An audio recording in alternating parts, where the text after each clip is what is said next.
मुंगेरी लाल के हसीन सपने देख रहे हैं, लगातार झूठ बोल रहे हैं, देश के लोगों को गुमराह करने की कोशिश कर रहे हैं। चुनाव आयोग के चुनाव आयुक्त ने उन्हें बार बार कहा है और कहा कि अगर 7 दिन में आप जो आरोप लगा रहे हैं इस चुनाव आयोग पे, अगर कोई सबूत नहीं देते हैं तो इससे साफ है कि केवल आप देश में लोगों के बीच में भ्रम पैदा करना चाहते हैं, लोगों को गुमराह करना चाहते हैं और संवैधानिक संस्था को कमजोर करना चाहते हैं।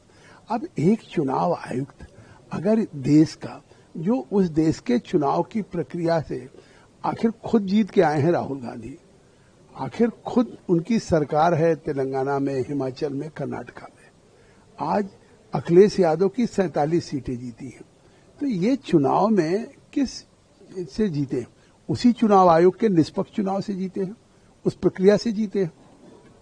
फिर भी झूठे आरोप लगा रहे हैं लोगों के बीच में लगातार। खुद बिहार घूम रहे हैं, लोकसभा चल रहा है, उनको लोकसभा के प्रति भी आस्था नहीं है, लोकतंत्र के प्रति भी आस्था नहीं, न संविधान के प्रति आस्था। क्योंकि अगर लोकतंत्र के प्रति आस्था होती तो वो लोकसभा में मौजूद रहते, वहां पे विषय उठाते, लेकिन केवल बिहार के चुनाव में सड़कों पे लोगों को भ्रम फैलाने की कोशिश कर रहे हैं।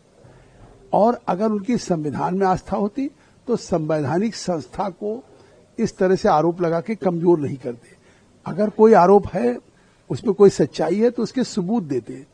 चुनौती दे रहा चुनाव आयोग और उसके बाद सबूत नहीं दे रहे हैं, तो आखिर केवल देश को, लोगों के बीच में चुनाव आयोग को जिस तरह से बदनाम करने की कोशिश कर, लेकिन देश की जनता जान चुकी है।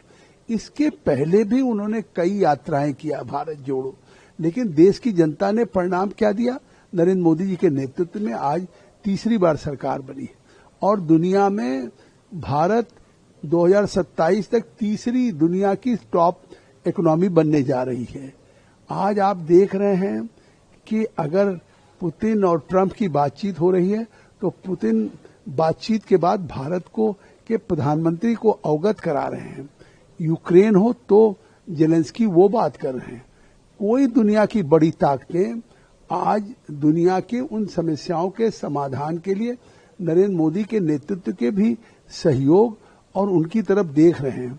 तो ऐसे नेतृत्व को आखिर देश में कोशिश कर रहे हैं और ये कह रहे हैं कार्रवाई होगी किस पे?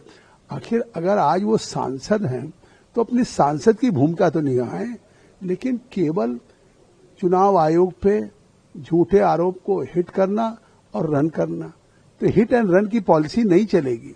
अगर चुनाव आयोग पे उन्होंने कोई आरोप लगाए हैं उसके सबूत दें, नहीं तो देश से माफी मांगे।